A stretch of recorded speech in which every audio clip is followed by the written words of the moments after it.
Thank you so மச்ங்க. இந்த வீடியோவை நீங்கள் கிளிக் பண்ணதுக்கு. Welcome to my channel. இன்றைக்கி நம்ம என்ன பார்க்க போகிறோம் அப்படின்னு பார்த்தீங்கன்னா, நீங்கள் பார்க்குற இத்தனை ஐட்டம்ஸும் தான் எப்படி செய்ய போகிறதுன்னு நம்ம இந்த வீடியோவில் பார்க்க போகிறோம். சரி வாங்க நம்ம இப்போ வீடியோக்குள்ளே போகலாம்.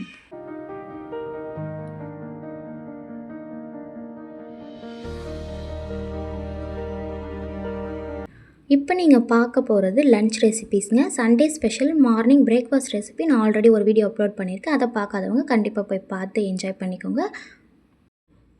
சரி வாங்க, இங்கே பாருங்கள், சண்டே மார்னிங் எல்லாருக்குமே happy morning. Non veg items husband எல்லாமே வாங்கிட்டு வந்து வச்சுருந்தாங்க. சிக்கன், மட்டன், ஃபிஷ் எல்லாமே இருக்குது. ஸோ எல்லாத்தையும் ஃபஸ்ட்டு வாஷ் பண்ணி எடுத்துக்கலாம்.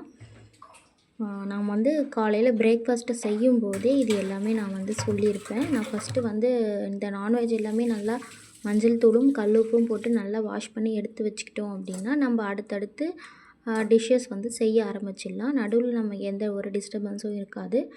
ஸோ மீன் வந்து நல்லா கழுவி எடுத்தாச்சு. ஸோ சங்கரா மீன் வந்து குழம்புக்கு எடுத்து வச்சுருக்கேன். இது வந்து வவ்வால் மீன். இதில் வந்து இப்போ நான் ஃப்ரை பண்ணுறதுக்கு எடுத்து வச்சுருக்கேன். இதில் சில்லி பவுடர், உப்பு, கரம் மசாலா, தனியா பவுடர், என்ன பவுடர் வேணும் நம்ம ஆட் பண்ணிக்கலாம். ஃபிஷ் ஃப்ரை மசாலா இருந்தால் கூட நீங்கள் அதை சேர்த்துக்கலாம். இஞ்சி பூண்டு பேஸ்ட்டு கொஞ்சம் சேர்த்துக்கோங்க. லெமன் ஜூஸ் சேர்த்துக்கோங்க.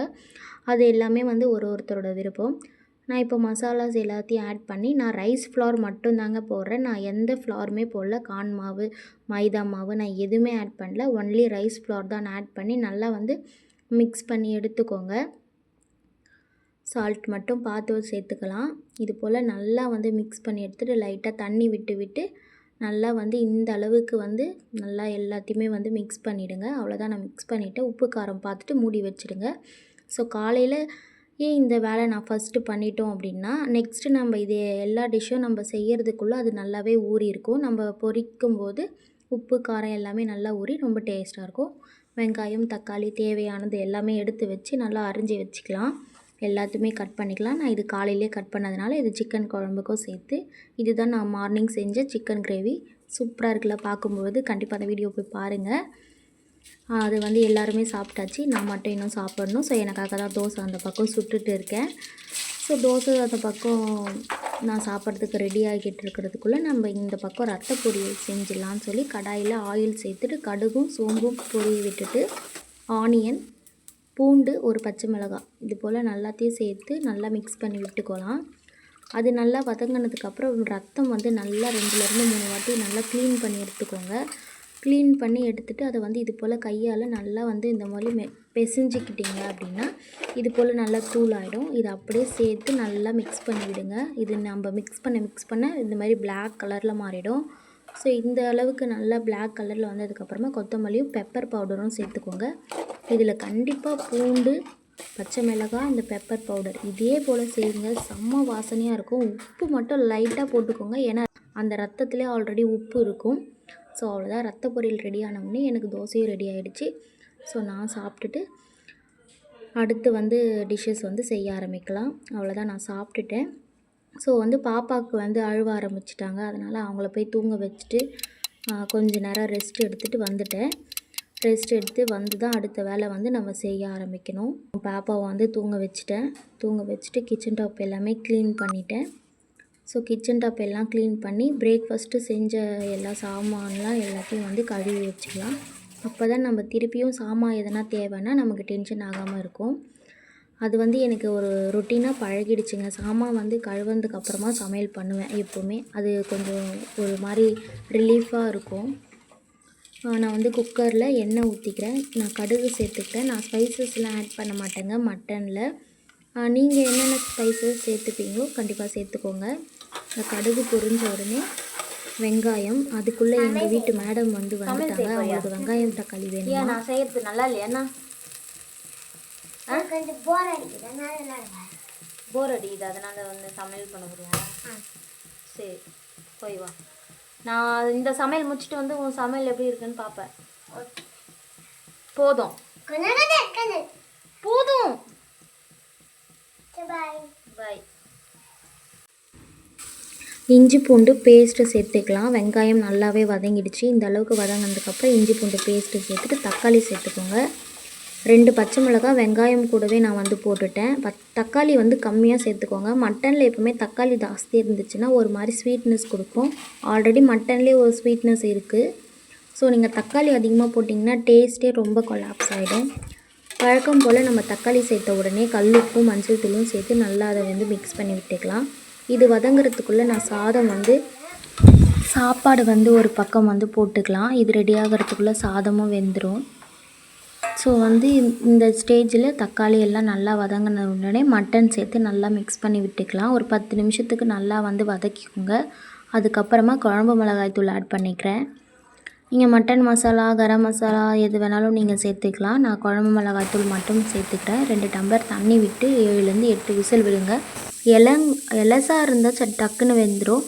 முத்தலாக இருந்தால் 10 விசில் கூட வைக்கலாம். ஏன்னா பசங்க சாப்பிட்றதுனால ரொம்பவே சாஃப்டாக இருக்கணும். சரி, விசில் வர்றதுக்குள்ளே கொஞ்சம் நேரம் உட்காரலான்னு வந்து உட்காந்தேன். வாயில் வச்ச தண்ணி கூட கீழே வைக்கல. அதுக்குள்ளே மேடம் ஏந்து வந்துட்டாங்க விசில் சத்தத்தில். அவ்வளோதான். அவங்கள கொஞ்சம் சமாதானப்படுத்திட்டு அவங்களுக்கு பால் எடுத்துன்னு வந்து கொடுத்துட்டேன். ஸோ கொடுத்துட்டு நம்ம போய் இப்போது பார்க்கணும். சாதம் வேறு வெந்துடும். இப்படி தாங்க எனக்கு தினமும் எங்கன்னா இந்த பசங்க இருந்தாலே தெரியும்.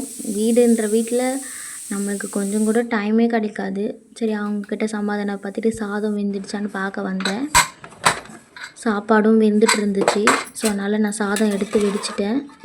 இதுவுமே நிறுத்திட்டு அந்த காற்றெல்லாம் போகிற அளவுக்கு வெயிட் பண்ணி இங்கே பாருங்கள், செம்ம சூப்பராக இருக்குல்ல. கண்டிப்பாக நீங்கள் ட்ரை பண்ணி பாருங்கள். செம்ம டேஸ்ட்டாக இருக்கும். கொத்தமல்லி, பெப்பர் பவுடர் சேர்த்துக்கலாம். இப்போது சேர்த்து நல்லா மிக்ஸ் பண்ணி விட்டுக்கோங்க. இது சாப்பாடில் நீங்கள் பிசைஞ்சு சாப்பிட்டிங்கன்னா அவ்வளோ சூப்பராக இருக்கும். அதுக்கப்புறமா நம்ம மசாலா ஊறிட்டு இருந்த மீனை வந்து பொரித்து எடுத்துக்கலாம். கொஞ்சம் கூட ஒட்டாது. ரொம்பவே சூப்பராக இருக்கும். நம்ம அரிசி மாவு மட்டும்தான் சேர்த்துருக்கோம். அதுக்கே அது ரொம்பவே சூப்பராக இருந்தது. லாஸ்ட்டாக மீன் குழம்பு தான். ஆயில் சேர்த்து கடுகு பொரிஞ்சதும் வெங்காயம், 2 பச்சை மிளகா, 1 காஞ்ச மிளகா போட்டு நல்லா வதக்கியிருக்கேன். பூண்டு கொஞ்சம் போட்டுக்கலாம். இதுபோல் தக்காளி, பூண்டு இது எல்லாத்தையும் நல்லா வந்து வதக்கிக்கோங்க. தக்காளி சேர்த்த உடனே கல்லுப்பும் மஞ்சத்தூளும் சேர்த்தா சீக்கிரமாக வந்து வதங்கி வந்துடும். ரொம்பவே ஜூஸியாகவும் வரும். அவ்வளோதான். வேகமாக வச்சிட்டோம் அப்படின்னா ஒரு நிமிஷத்துலேயே இது போல் ஆகிடும். இது போல் ஆனதுக்கப்புறம் நம்மளுக்கு குழம்பு மிளகாத்தூள் சேர்த்துக்கலாம். நமக்கு எந்த அளவுக்கு குழம்பு வேணுமோ, ஒருத்தவங்களோட மிளகாத்தூள் வந்து காரமாக இருக்கும். அதுக்கு தகுந்த மாதிரி நீங்கள் சேர்த்து மிக்ஸ் பண்ணி விட்டுட்டு புளியை கரைச்சி ஊற்றிக்கலாம். அவ்வளோதான். நல்லா கொதித்த உடனே நம்ம மீன் சேர்த்து ஒரு 5 நிமிஷம் கொதிக்க வச்சு இறக்கிட்டா சூப்பரான சங்கரா மீன் குழம்பு ரெடி ஆகிடுச்சுங்க. கொத்தமல்லி தூவி இறக்கி வச்சுக்கலாம். அவ்வளோதான். எல்லா டிஷ்ஷஸுமே முடிஞ்சுது. அதுக்குள்ளே இங்கே பாருங்கள் மேடம் எப்படி ரெடி ஆகிருக்காங்கன்னு சொல்லிட்டு எங்கள் பெரிய பாப்பா வந்து இவங்கள ரெடி பண்ணி வச்சுருக்காங்க. கொஞ்ச நேரம் சமையல் கட்டில் இருந்தால் போதும், என்னென்ன வேலை பார்க்குறாங்க பாருங்கள். யார் வச்சதுன்னு கேட்டேன். ஆயா எங்களுக்கு ஆயாவா?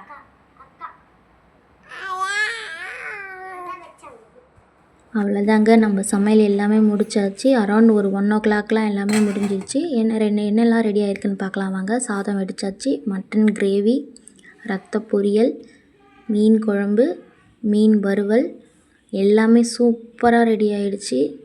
எல்லோரும் சாப்பிட்றதுக்கு தயாராகிடலாம். வாங்க சாப்பிட்லாம். காலையில் பிரேக்ஃபாஸ்ட் ரெசிபி நீங்கள் இன்னும் பார்க்கலன்னா கண்டிப்பாக அந்த வீடியோ போய் பாருங்கள்.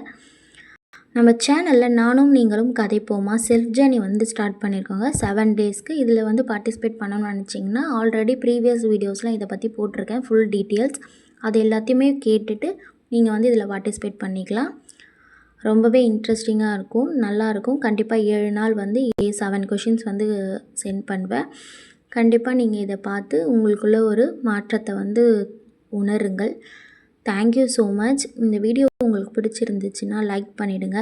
மறக்காமல் நம்ம சேனலை சப்ஸ்கிரைப் பண்ணிவிட்டு உங்கள் ஃப்ரெண்ட்ஸ் அண்ட் ஃபேமிலிஸ்க்கு ஷேர் பண்ணி விட்டுருங்க. உங்களுக்கு என்ன டவுட்னாலும் கமெண்ட் பண்ணுங்கள். Thank you so much. Thanks for வாட்சிங். நெக்ஸ்ட் வீடியோவில் பார்க்கலாம்.